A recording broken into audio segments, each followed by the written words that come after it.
Hi guys, welcome back to the channel. I'm Rachel, you're at that 1870s Homestead. And we're back to do a seed starting update. If you haven't been following along for the 2021 gardening series, while I've been gardening for several years, this is my very first time ever starting my own starts. So I've got my brassicas already going, tomatoes and peppers, and today we're going to just start just a few other things, a couple different varieties of basil and some marigolds. I'll be kind of trickling in different varieties in this seed tray over probably the next 4 to 6 weeks. Different herbs, things like oregano, thyme, and different flowers and things. But what I did here was I just went ahead the same way I did last time, only here I'm showing a video for the first time. I poured some hot boiling water over my seed mix. A lot of times people in my last video asked, why do you do that? Well, it just kills off any bad fungus that would be in your seed starting mix and help prevent either fungus gnats or bad fungus from taking hold in your seed starting mix. So far I've been pretty fortunate, dealing with maybe a little mold, but I think that that's not seed starting mix fault. I think that that is my fault for overwatering in some instances, but I can't wait. Stick around though. I'm going to take you guys over to the growing area and show you how everything's coming along. Totally chalking it up to beginner's luck, but everything's doing really good so far. So that's good. So I did choose to go ahead and break down these trays individually so that I can easily manage and pull them out since I'm starting them all at separate times.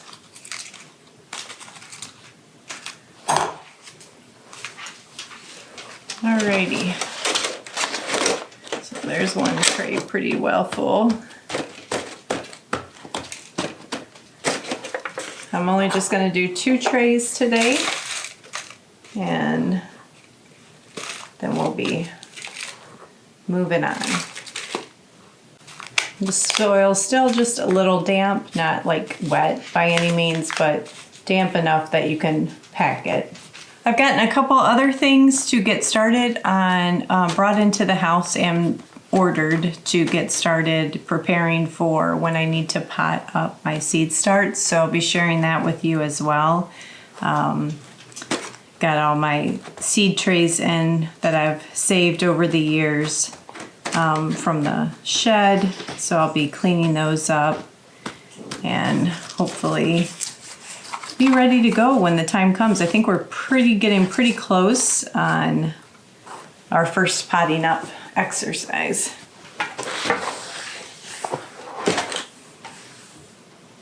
Okay, so for the basil, I have 2 different ones.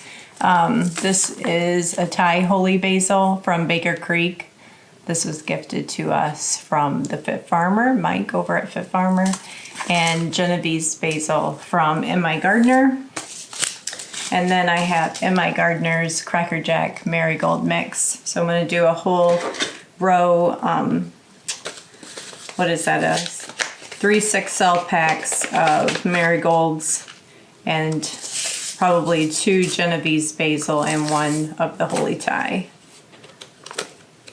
Each time I do this, I get smarter and smarter with you guys because you guys give me such good feedback every time I start seeds and share with you my learning and growing experience. And hey, use a pencil to make your seed marks. That's very smart of you. I will do that. Yeah, you can't even see these basil seeds. They're so tiny. Oh, and I did get last week, over this past weekend, the root stout beds initially set up for growing my potatoes. So if you're interested in growing root stout style, I will leave a link to that video here for you guys so that you can see if it's something that you want to do, and kind of just, I mean, the most simplistic way to get your garden beds going for the spring. We, just let you know what we do with our basil when we grow it is we eat tons of it fresh during the summer, don't get me wrong, but we dehydrate it for preserving as dehydrated basil. We also make a lot of pesto, and then we'll freeze it in ice cube trays in olive oil for adding to quick, stovetop simmer dishes or pasta sauces. So we were able to preserve all of our basil that we need for the year last year. And that was the first time we've ever successfully done that. And that was only, not that we've not been able to grow that much before, but I've never done a good job harvesting throughout the season. And last year I made sure to stay on top of my herb harvesting, and it really paid off. Got all the basil is done. And now we will plant our Cracker Jack mix.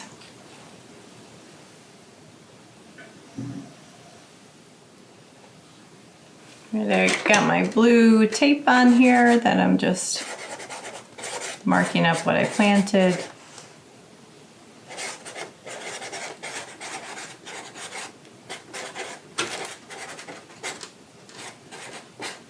All right, I'm gonna spray this down, get them nice and soaked in. And I think one of my biggest lessons that I learned from the time that I planted the brassicas to the time I planted my peppers and tomatoes was I only watered from the top the first 2 days, and after that I watered from the bottom, even if the seeds hadn't poked through yet. And I'm seeing much better results for germination. I think I just over-soaked my brassicas too much. But while we're talking about that, let's head over. We'll put this in the greenhouse, and I will show you how everything else is doing. While that's open, it is 73 degrees in the greenhouse right now. Hopefully you guys can see that. I know it's tricky with this lighting. Ooh, big change of my sweet potatoes. Can't wait to show you that. So I started everything that I started germinating. If you're new to my channel, oops, that lighting's terrible, sorry. I started everything on that bottom rack right above the heat register to heat up that soil, keep it nice and warm. Let me show you my peppers, which I'm most proud of because I know peppers are one of the hardest. And look at all those peppers. So I think everything did great except the rainbow sweet peppers.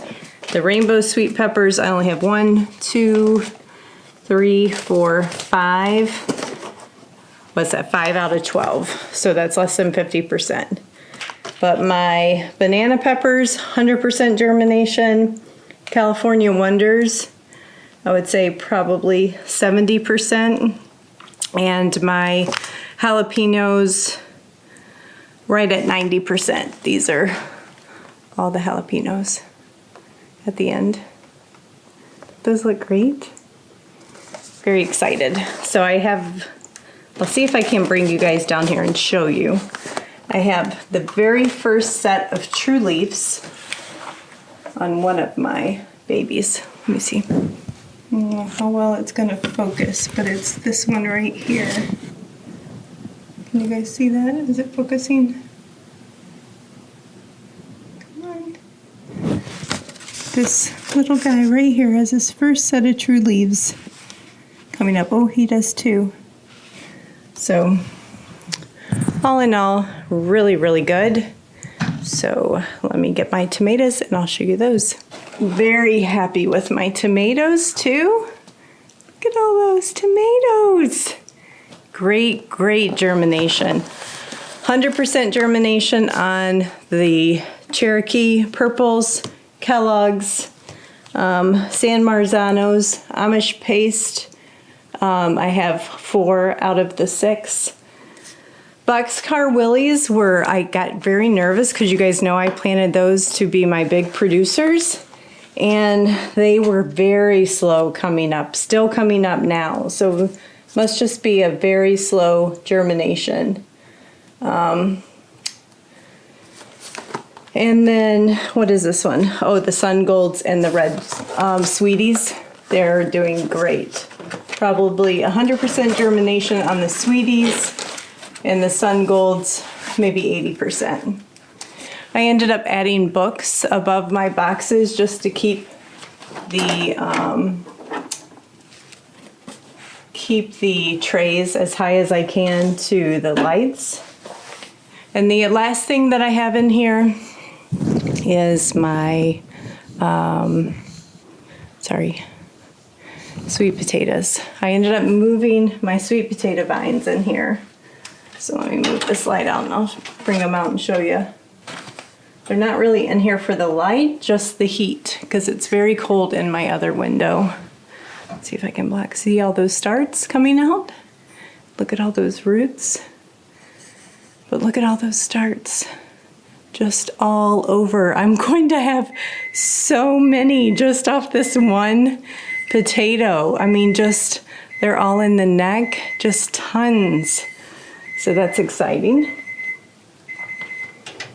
Sorry, that's my oven. The bread is proofing. I'll be right back. Okay, coming back over here. I just saw these for the first time today when I opened this up to show you guys. Look, can you guys see those? Isn't that exciting? Look at all those starts. That's fun. Nice roots growing. Yeah, he's obviously doing really well. So that's the second one. This is the third one. Nice root system.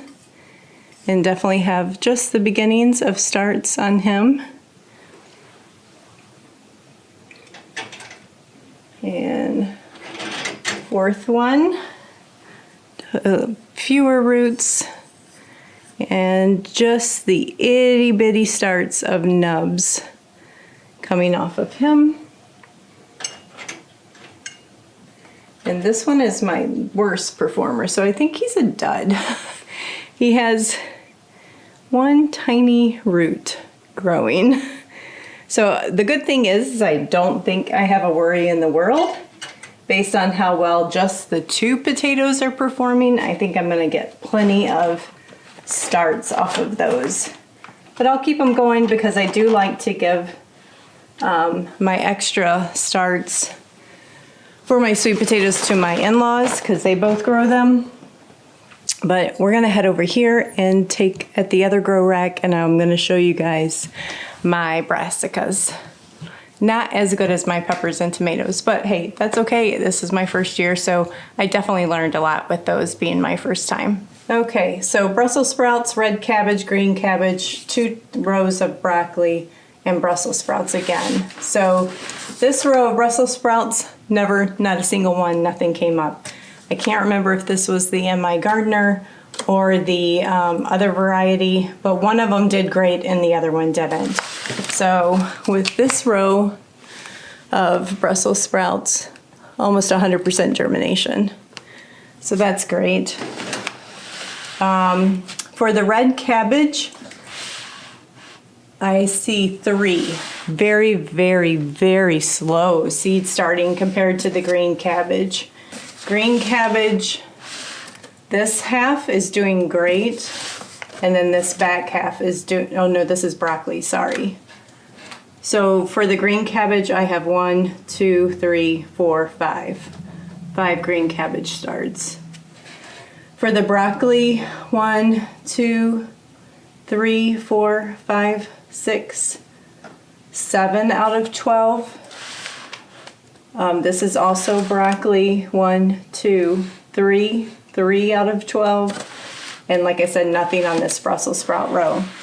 So these are struggling. I will tell you that. I know that. And I know why, because it's my fault. You guys gave me a lot of feedback, and it was just a complete new experience for me.